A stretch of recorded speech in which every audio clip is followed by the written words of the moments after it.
Well, here we are again. I am working on our little project for my wife.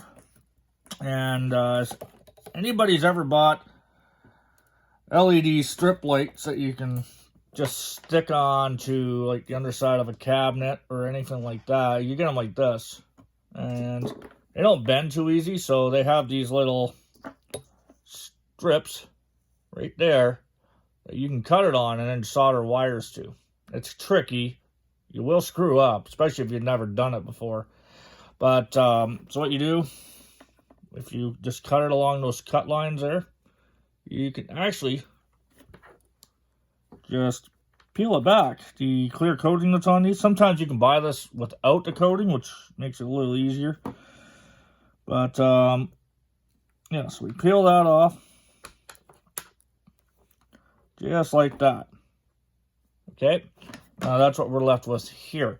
Now, in order to solder a wire to it, you have to do something called tinning your wire. So what that is you just take your El Cheapo, soldering iron.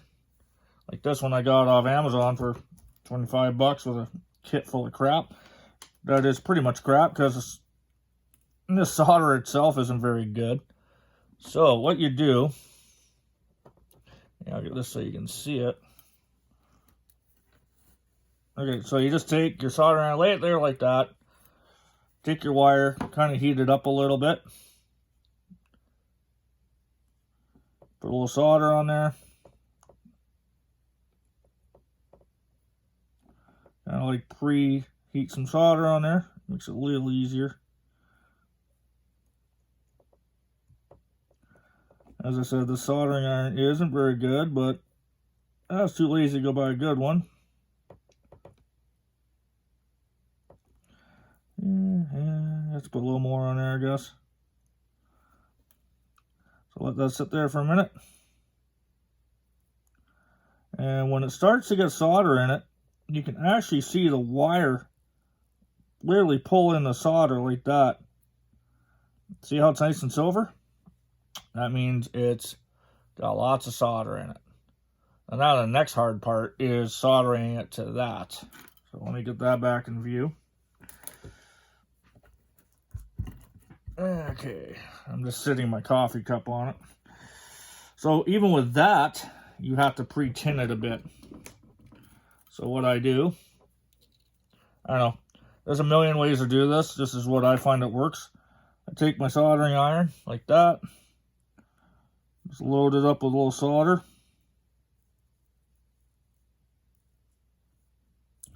By a little, I mean a lot. And then we add some more. There you go.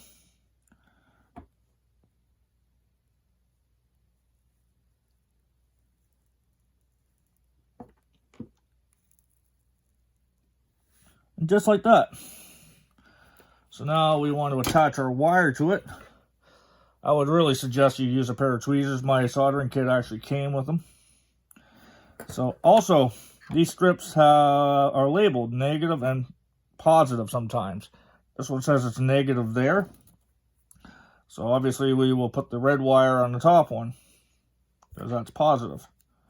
So we'll take our tweezers, lock these in like that, so I don't burn the hell out of myself again. And then you just heat this up. You'll actually feel it kind of fall into it or melt together. This one's just being a pain. Maybe this old cheapo soldering iron is starting to give up already.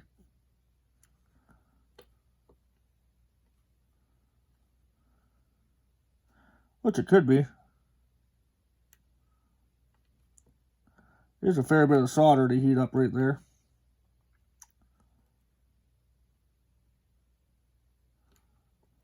Yeah, it's starting to.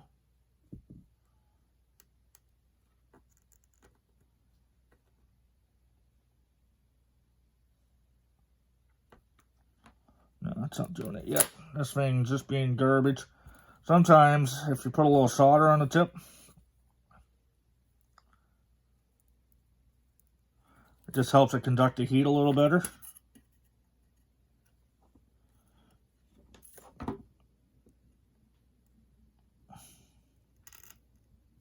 Yeah, like that.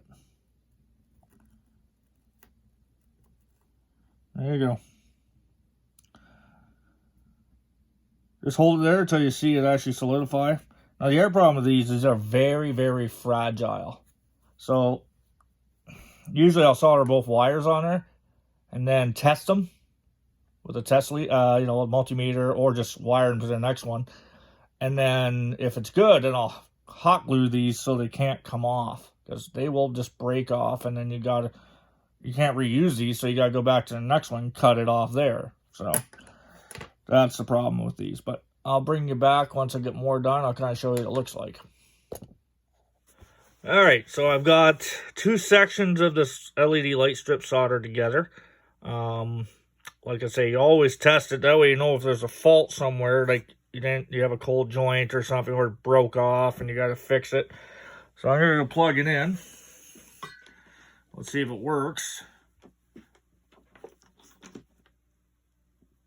Oh, there you go. Now these lights are for an indoor growing shelf that my wife wants me to make, because she wants to be able to grow vegetables all year round. Or you can use it for, your medical uses, I guess, or THC, whatever you want to use it for. But so now I'll just go ahead and solder it together. Or sorry, not solder, hot glue this section together.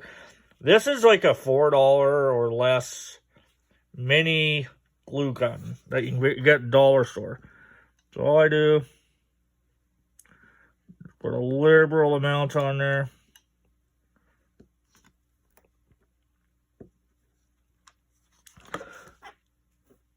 It doesn't matter if it glues to the aluminum, it pops right off.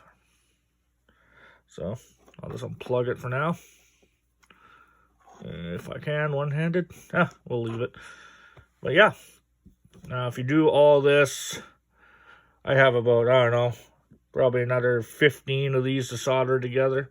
But I'll show you one that I've already completed, just so you kind of know what I'm dealing with. Alright, here's one I've finished.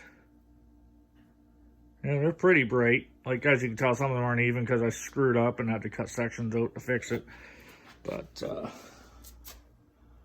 yeah. All this stuff you can just get off Amazon. Now, it's on a piece of corrugated plastics with some Mylar over it just to reflect the light. Because with this, I want to be as efficient as possible with the light. So, but yeah, this is all low wattage stuff, low power consumption. So, hopefully it works out pretty good.